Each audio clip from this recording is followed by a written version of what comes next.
ও হুজুর শুধু রাজনীতি করে, হুজুর শুধু রাজনীতি করে। আমি বগুড়া জেলায় এসে একবারও বলেছি খালেদা জিয়া ছেড়ে দাও, বলেছি? কেন বলতে যাব? আমি খালেদা জিয়ার পক্ষে দালালি করার জন্য আসিনি, আমি কোরআনের পক্ষে কথা বলার জন্য আসছি। আমি একবারও বলেছি 10 তারিখের পরে যদি শেখ হাসিনা ক্ষমতা না আসে তো খবর আছে, একবারও বলেছি? আপনারা পারলি নেন, না পারলেও থাক, আওয়ামী লীগ আরো 100 বছর থাক, সমস্যা কি? আমাদের কত উপকার করেছে বুঝতেছেন না? ভোট দেওয়া লাগে, এটা তো উপকার না?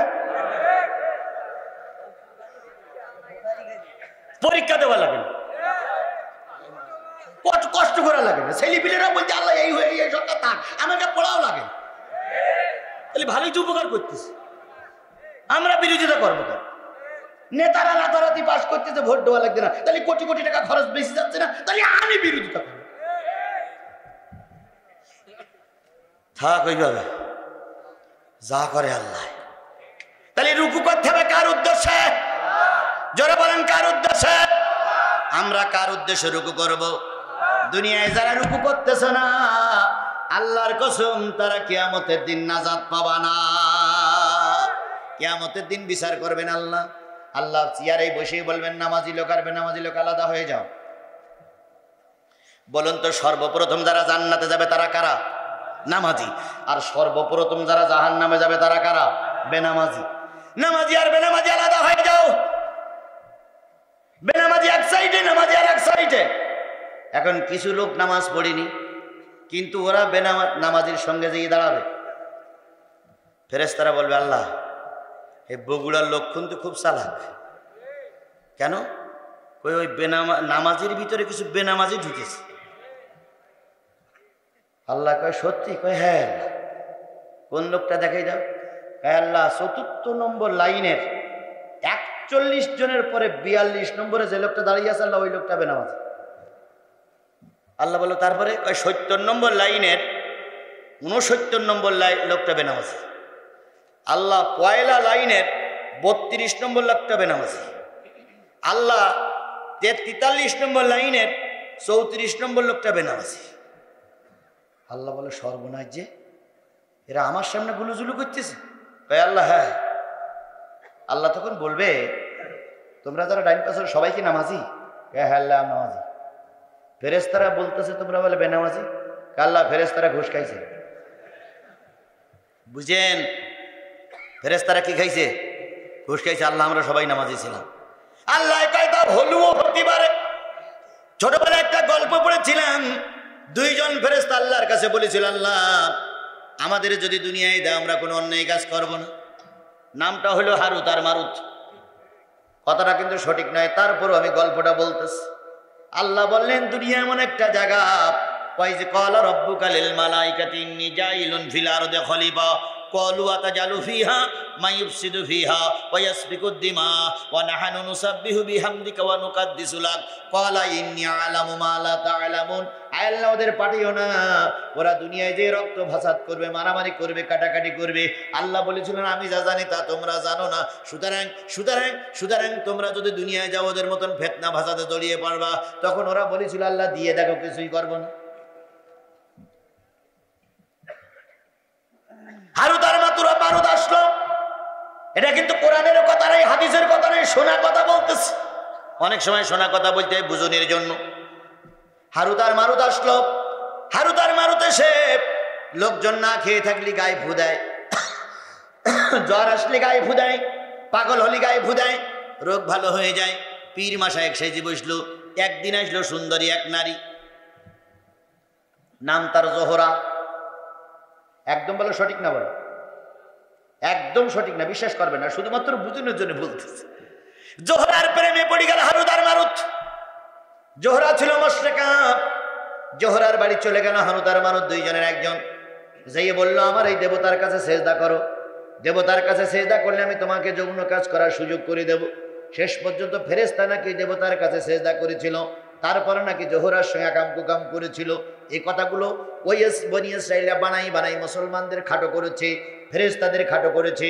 আমি এই প্রসঙ্গই বলতেছি, হয়তো তারা হারুত আর মারুতের মতন লোক, এই জন্য ভুল করলেও তারা করতে পারে। আল্লাহ রাব্বুল আলামিন বলবে, ও মানুষ তোমরা তো উত্তম, তোমাদেরকে খলিফা বানাইছিলাম, তোমরা তো সঠিক কথা বলবা। কয় হ্যাঁ আল্লাহ, আমরা জীবনে কোনো জায়গায় গুলুঝুলু করিনি, জীবনে কোনো জায়গায় মিথ্যা কথা বলিনি, সঠিক পথে চলেছি, একের লোক আমরা। আল্লাহ বলবে তাও হতে পারে এই ফেরেশতারা ভুল করতেছে, আচ্ছা তোমরা সবাই নামাজি? কয় হ্যাঁ আল্লাহ আমরা নামাজি। আল্লাহ বলবে আর কাউ রুকু করো।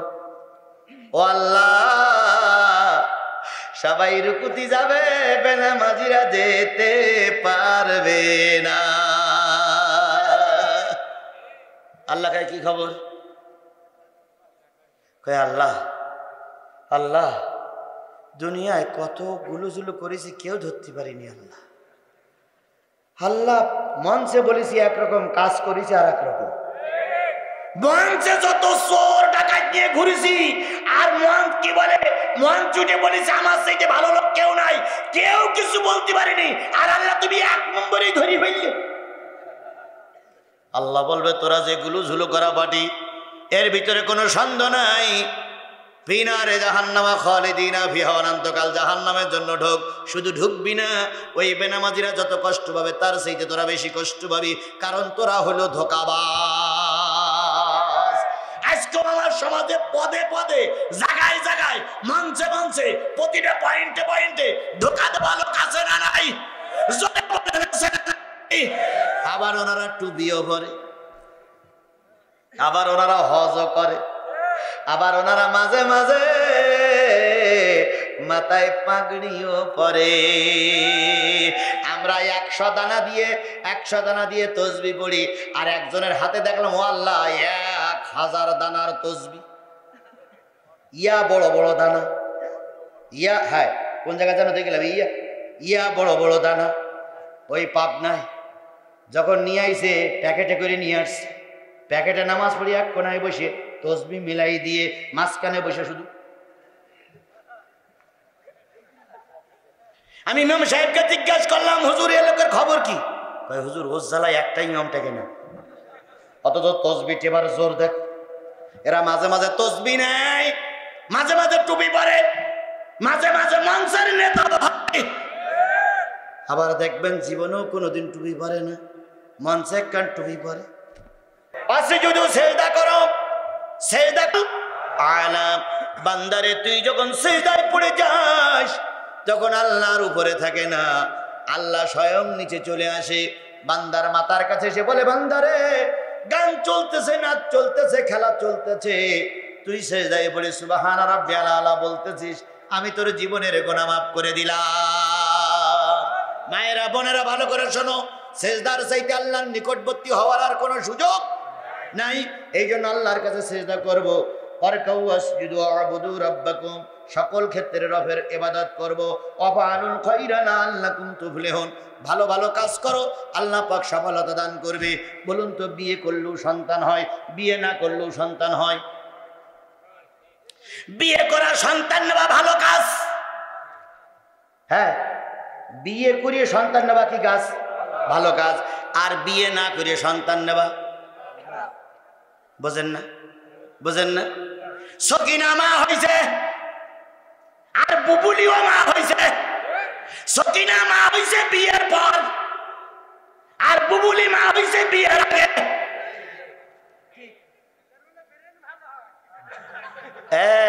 ঠিক কথা বলেছে মুরব্বী, বেরেন ভালো হওয়ার কারণ আছে। যদি বলেন হুজুর কি কারণ?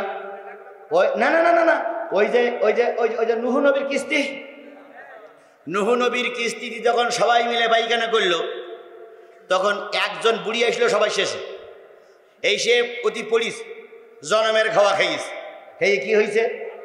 একেবারে ভালো হয়ে গেছে। তখন দেশের টেকুরা বুদ্ধি করে বলল, হবে না কেন, ওখান তো সব লোক পায়খানা করেছে।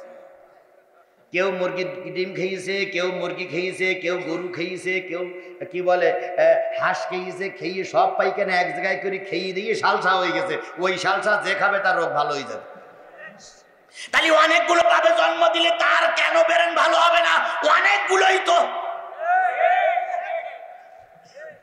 এই জন্য বন্ধুগণ, বুবুলিও মা হয়, সকিনাও মা হয়, সকিনা মা হয় বিয়ের পরে, আর বুবুলি মা হয় বিয়ের আগে। দুইজন সন্তান দেয়, দুইজন সন্তান লালন পালন করে।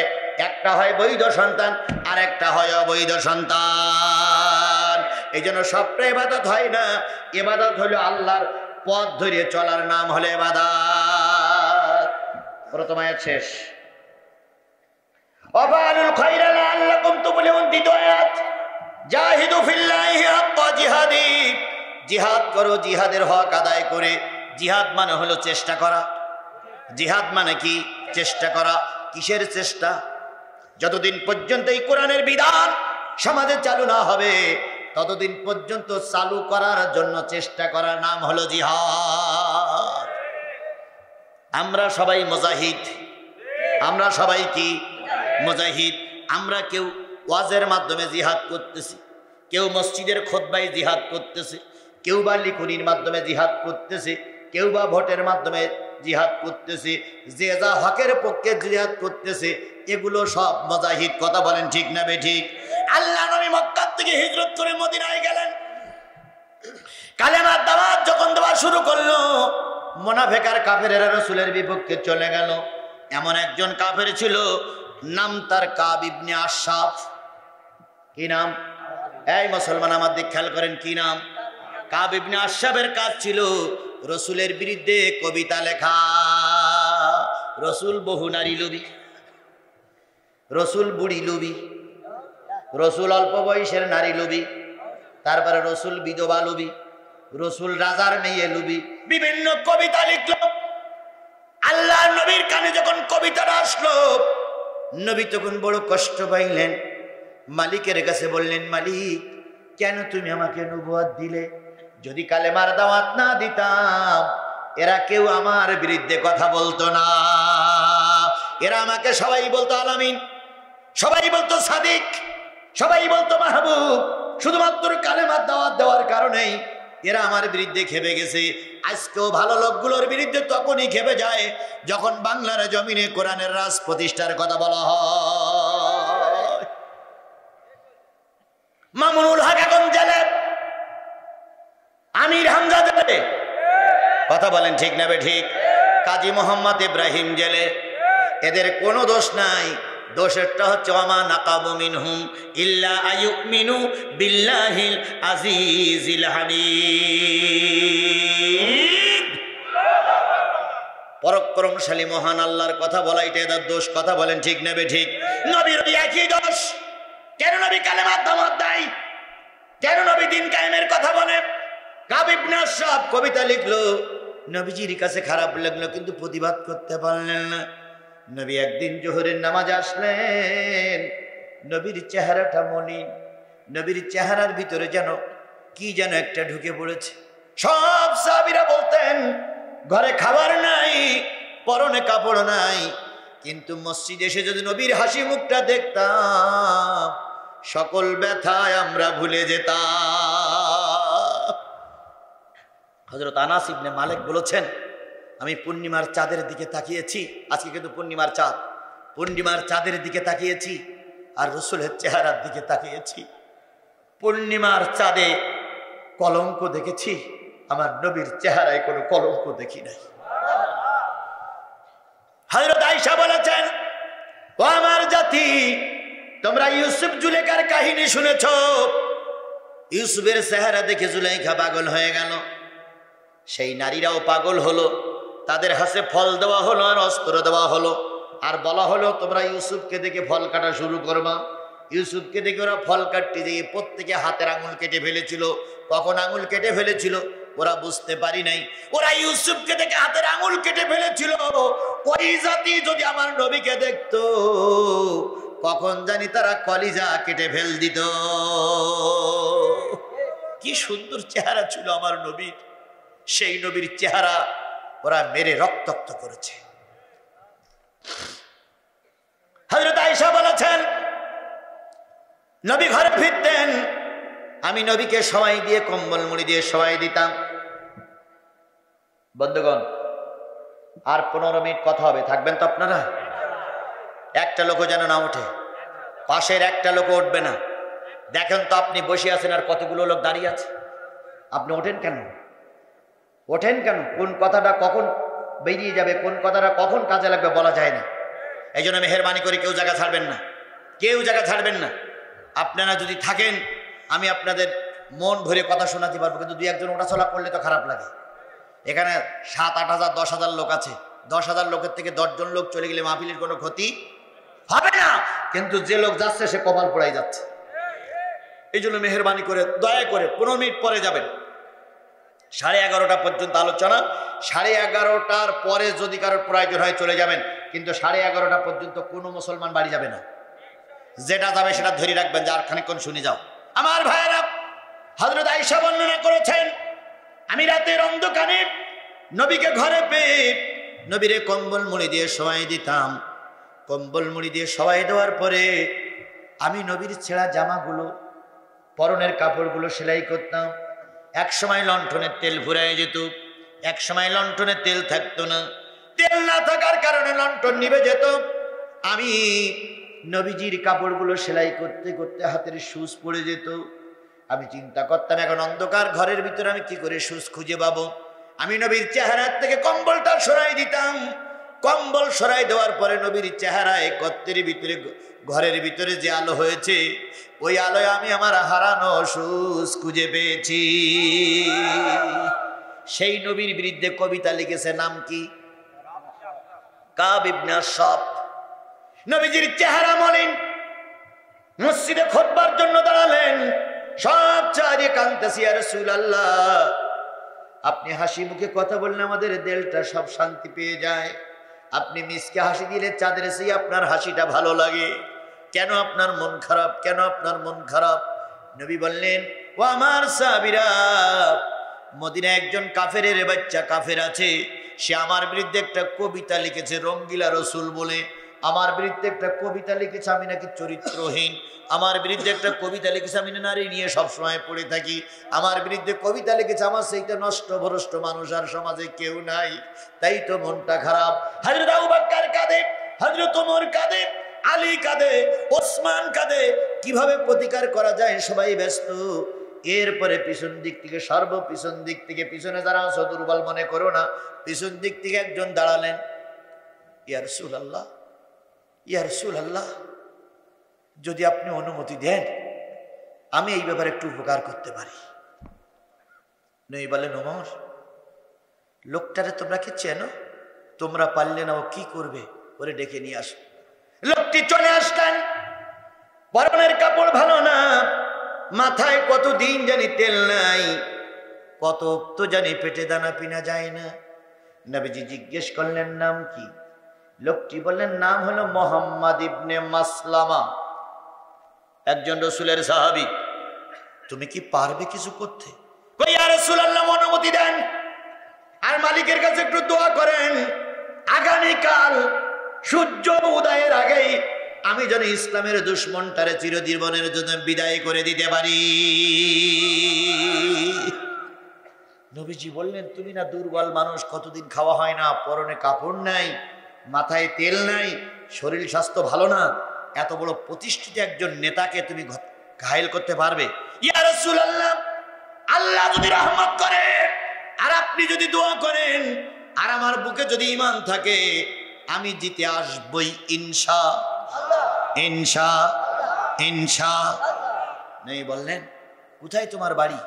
কয়, আমার বাড়ি ওই কাব ইবনে আশরাফের পাশেই। উনি ছিলেন আমার ছোটবেলার বন্ধু, কিন্তু উনি কাফের, আমি মুসলমান। নবীজি বললেন, যাও, অনুমতি দিলাম আর আমি দোয়া করলাম, পারলে একটু জিহাদ করো। লোকটি দাঁড়াই থাকলেন। নবীজি বললেন, যাও। কয়, ইয়া রাসূলুল্লাহ মোকাবেলা করতে গেলে তো অস্ত্র লাগবে, আমার তো অস্ত্র নাই। হযরত ওসমান রাদিয়াল্লাহু তাআলা বললেন, যুবক রে, আমার তরবারি তোমাকে দিয়ে দিলাম, যাও তুমি চলে যাও। লোকটি দাঁড়ায় আছে। নবীজি বললেন, দাঁড়ায় আছো কেন? ইয়া রাসূলুল্লাহ আমার সঙ্গে আরো 2 জন লোক আছে, যদি আপনি অনুমতি দেন এই 2 জন লোককে আমি সঙ্গে করে নিয়ে যেতে চাই। নবীজি বললেন দুইজনকে ডাকো।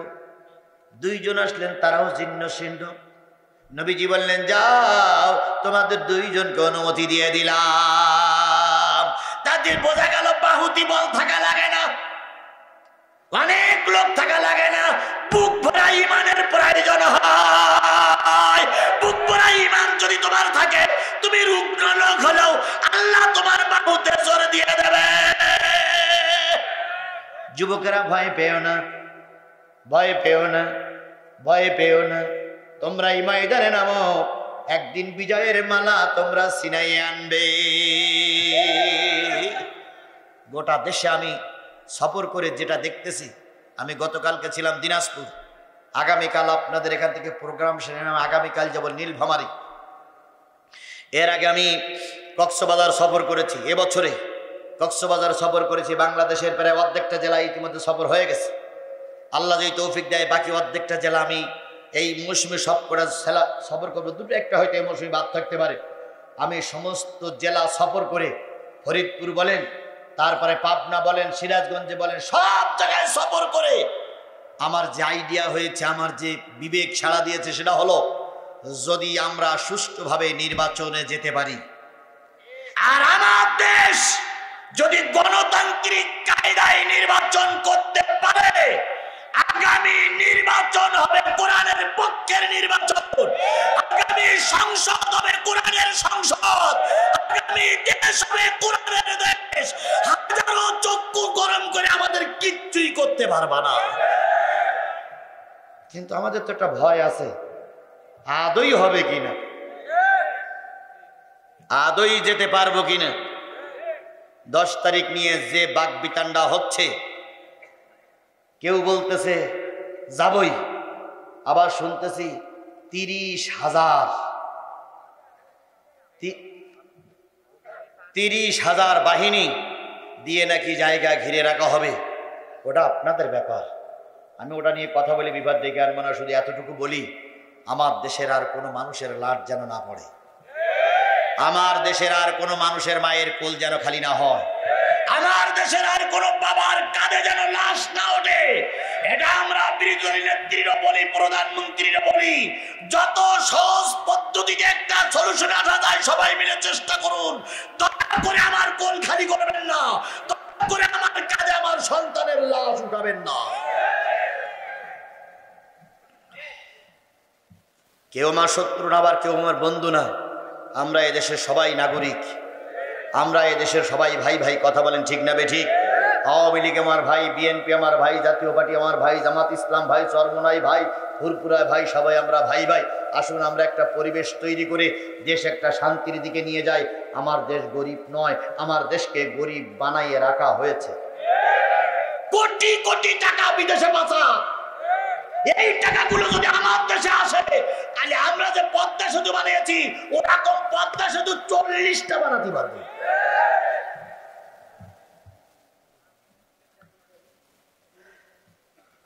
এগুলো সব ফকিরিরা খাচ্ছে নাকি? বড় বড় রাঘব বলিরা খাচ্ছে। আমার ভাইয়েরা, কাব ইবনে আশরাফ সঙ্গী নিলেন কয়জন? তরবারি নিলেন, সঙ্গে নিলেন। নবীজি বললেন যাও, এবার তুমি ময়দানে নেমে পড়ো।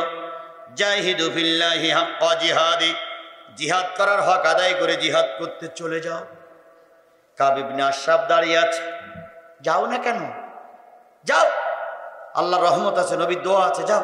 এতগুলো সাহাবীর দোয়া আছে। ইয়া রাসূলুল্লাহ, আরেকটা অনুমতি আপনার কাছে প্রার্থনা করছি, অনুমতি দেবেন কি?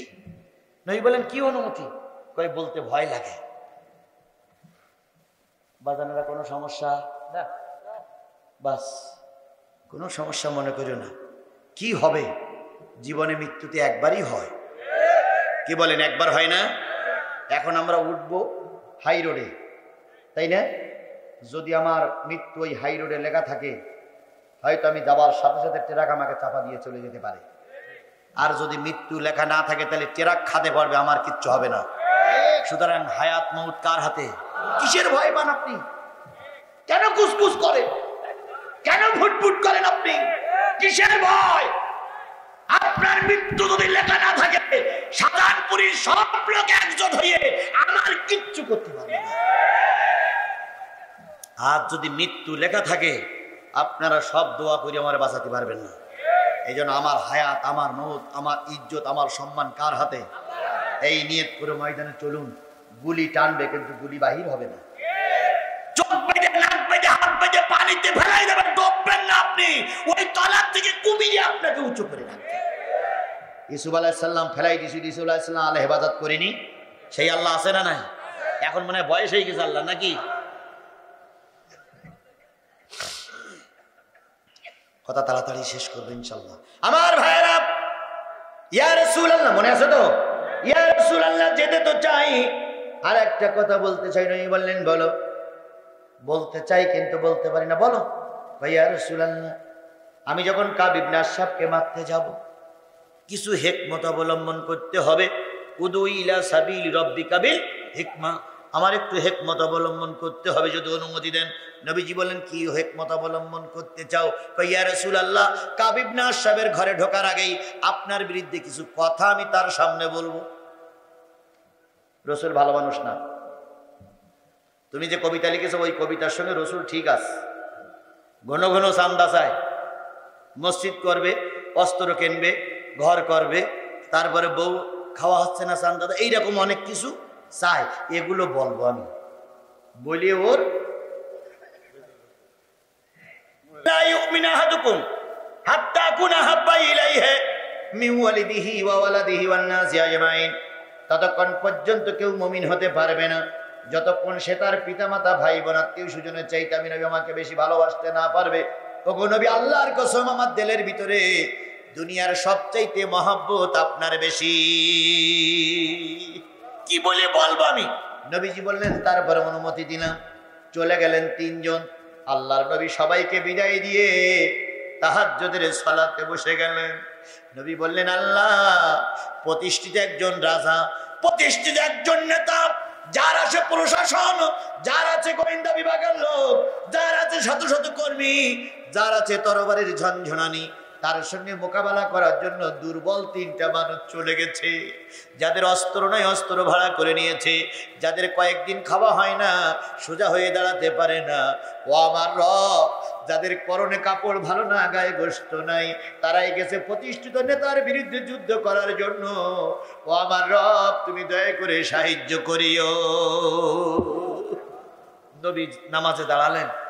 তিন আল্লাহর পাগল চলে গেলেন ইসলামের চূড়ান্ত দুশ্মন, ইসলামের সবচেয়ে বড় দুশ্মনের মোকাবেলা করার জন্য। ওই কাব ইবনে আশরাফের ঘরে যেতে গেলে তিনটে গেট পাড়ি দিতে হয়। প্রথম গেটে আছে দারোয়ান, দ্বিতীয় গেটে আছে দারোয়ান, তৃতীয় গেটেও আছে দারোয়ান। প্রথম গেট চেক করার পরে দ্বিতীয় গেট চেক করে, দ্বিতীয় গেট চেক করার পরে তৃতীয় গেট চেক করে, তৃতীয় গেট চেক করার পরে স্পেশাল বাহিনী চেক করে, তারপরে নেতার কাছে যেতে দেওয়া হয়। আমাদেরও তো ওই রকম নেতাই আছে। ওরে বাপ রে বাপ, এত বড় সাহস! রাত্রি চলতে গেলে সামনে লাগে 5 জন, পিছনে লাগে 5 জন। বাবার সঙ্গে অস্ত্র শস্ত্র লাঠি টাঠি থাকা লাগে। জোরে যদি কেউ একটু বাই সরায়, যদি ঢুক করে বাই বাতা যায়, নেতা লাফাই ওঠে, এই বুঝি বোম পড়ল।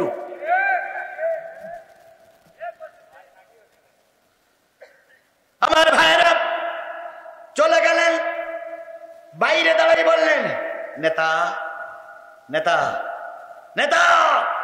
কে? মুহাম্মদ ইবনে মাসলামা, বাল্য জীবনের বন্ধু গো। কেন এসেছেন? এই নবীর কলেমা পড়ি মহা বিপদে পড়েছি। কি বিপদে পড়েছ? শুধু টাকা চায়, শুধু টাকা চায়। টাকা নাই আর বিয়ে করে। মসজিদ করবো টাকা দাও, তরবারি কিনবো টাকা দাও, বিয়ে করবো টাকা দাও, টাকা দেওয়ার পারি না। কাব ইবনে আশরাফ বলতেছে, বলিলাম না এই ইসলামের নাম ভেঙে অনেক কিছু করবো। এরকম বলা লোক আমার সমাজে আছে। যুবকেরা আপনার কাছে টাকা চায়, টাকা নিয়ে যুবকেরা বিভিন্ন কাজ করে, আর আপনি ওদের বিরুদ্ধে বলেন এই যুবকেরা টাকা নিয়ে করে কি? এরা বাড়ি করে, গাড়ি করে। আল্লাহর কসম, আল্লাহর কসম, আমার যুবকেরা আপনার কাছ থেকে যে ইয়ানাত নেয়, প্রতিটা ইয়ানাত উদ্যতন নেতার কাছে জবাবদিহিতা করা লাগে। আর ওই উদ্যতন নেতার আবার উদ্যতন নেতার কাছে জবাবদিহিতা করা লাগে। একটা বারের জন্য যদি হিসাব নিকাশ শুধু 18-19 নয় 19-20 হয়, ওই নেতার পদে থাকতে পারে না। আমি চ্যালেঞ্জ করে বলতে পারি, কারণ আমি ছাত্র জীবন থেকে দেখে আসতেছি এদের। সুতরাং উনি বললেন হয়েছে তো, বলিলাম না তোমার এই কর বেশি কর, তা তুমি কি জন্য আসছো? কই নেতা আমার কাছে সাদা আছেইস, তো আমি চিন্তা করি সাদাটা দিয়ে নেতার দল আর করবো না, তাই তুমি যদি সাদার টাকাটা দিতে তাই তোমার দলে ফিরে আসতো। কাব ইবনে আশরাফের কথা শুনে, কাব ইবনে আশরাফ মুহাম্মদ ইবনে মাসলামার কথা শুনে বলে, বন্ধু তাড়াতাড়ি উপরে এসো, তোমার তো দরকার, কারণ তুমি ছিলে ইসলামী আন্দোলনের সঙ্গে, এখন তুমি বেরিয়ে এসো, ওদের বিরুদ্ধে ফতোয়া দিচ্ছ, আমার তো তোমারই দরকার।